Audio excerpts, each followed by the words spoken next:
celebrated last night. I had popcorn for dinner. I think we should go to a movie for lunch. Actor Rob Lowe tweeted that Colts quarterback Peyton Manning is going to retire from the NFL. That's since been denied by Peyton Denied by everyone. And Peyton's dad. A chick is wearing his pajamas to work today. Most days, actually. From the waist down, you got your PJ bottoms on. I have a T-shirt and your slippers, right? My slippers. Okay. And my slippers on. China has a new restaurant.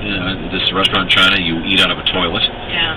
Oh, gosh. Replica of a toilet or bedpan. Yeah, it's not the actual It's not an toilet. actual toilet. And not nearly as funny as the toilet-shaped ashtrays. Right. Agreed. Yeah. People name their little Wi-Fi fiefdoms. You can. I think I'm going to go home and change mine. People give them goofy Your names. name picked out? Well, I think I'll do stuff, maybe that the neighbors can read. Yeah, and some of them are things like, hey, Bob, don't park your car there.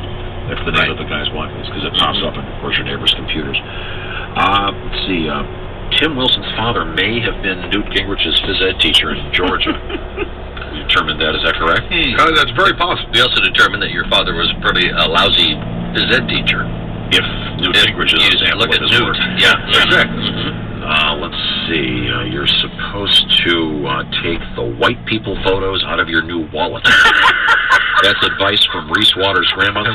Yes. When you buy the wallet, take out the picture of those strange white people. Tim Wilson bummed smoke from Reese.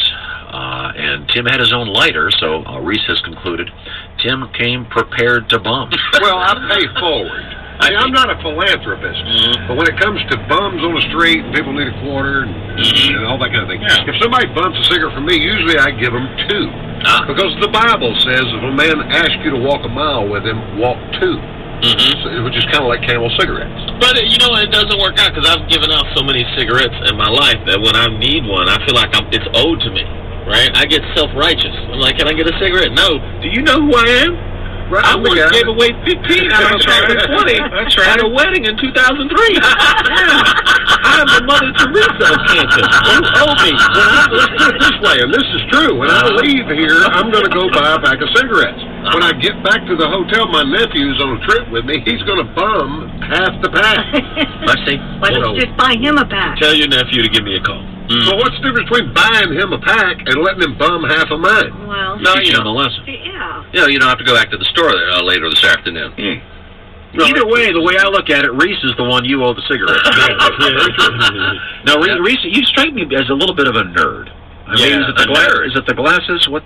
Yeah, I think those are great-looking glasses. No, but I know. I do too. I got a pair just like Handsome man. Well, I'll tell my ex-girlfriend that it worked out for me. Okay. You made a good selection. Thank you.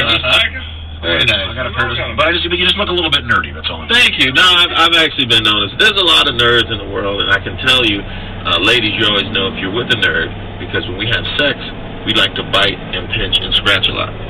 Yeah. It's not that we like rough sex. We're trying to make sure that you're real.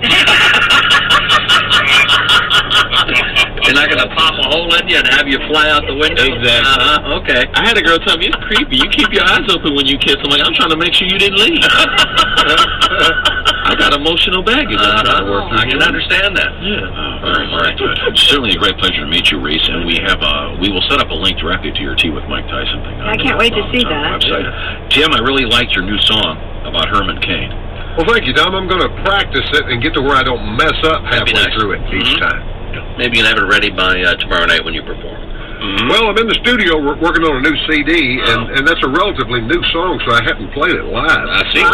You better do it quick before they forget who Herman Cain is. I don't think he's going to be in the ballot as the vice president because I think they don't want to have to dig up all those women again.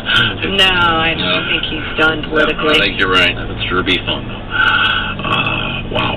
I don't think he's done politically. You know and I know. I tell you who should be president of the United States. Who's that? Spitzer, Elliot Spitzer. And they got over it and gave him a CNN TV show after he got in trouble with the prostitute.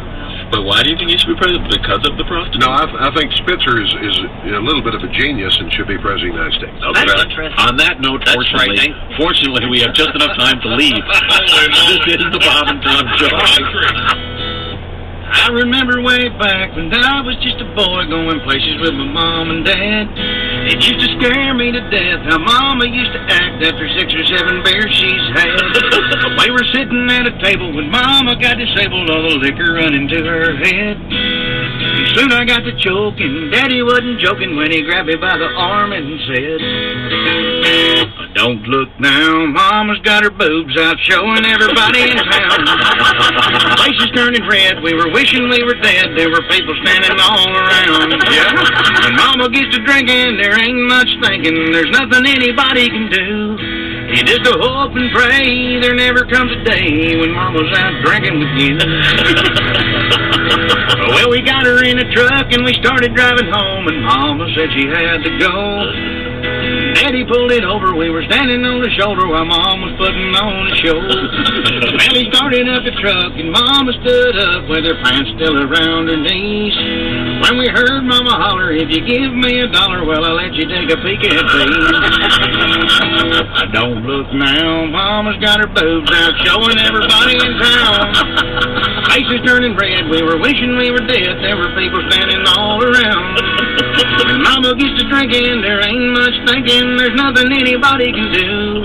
You just hope and pray there never comes a day when Mama's out drinking with you. You just hope and pray there never comes a day when Mama's out drinking with you. Yeah, Rodney Carrington, the Hawk. Oh my, the blowout is back. Thursday, January 26th at the State Theater in downtown Modesto. It's Mark Hummel's Blues Harmonica Blowout. It's a night with an all-new lineup and some of the best blues heart blowers in the country. Joining Mark Hummel at this year's show, Charlie Musselwhite, Billy Boy Arnold, Curtis Salgado, and Sugar Ray Norcia. Plus the local favorite Big Earl and the Crying Shame opens the show. Mark Hummel's Blues Harmonica Blowout. Always one of the most popular events at the State. Make sure you get your tickets and do it now online at thestate.org or call 527-4697. Don't miss it. Mark Hummel's Blues Harmonica Blowout Thursday, January 26th at the State Theater on J Street in downtown Modesto. And it's a tribute to Little Walter, the Blues Harmonica Blowout in Modesto. Hi, this is Bob. This is Tom for Sleep Train. So, Bob, you know the best time to buy a new bed? Right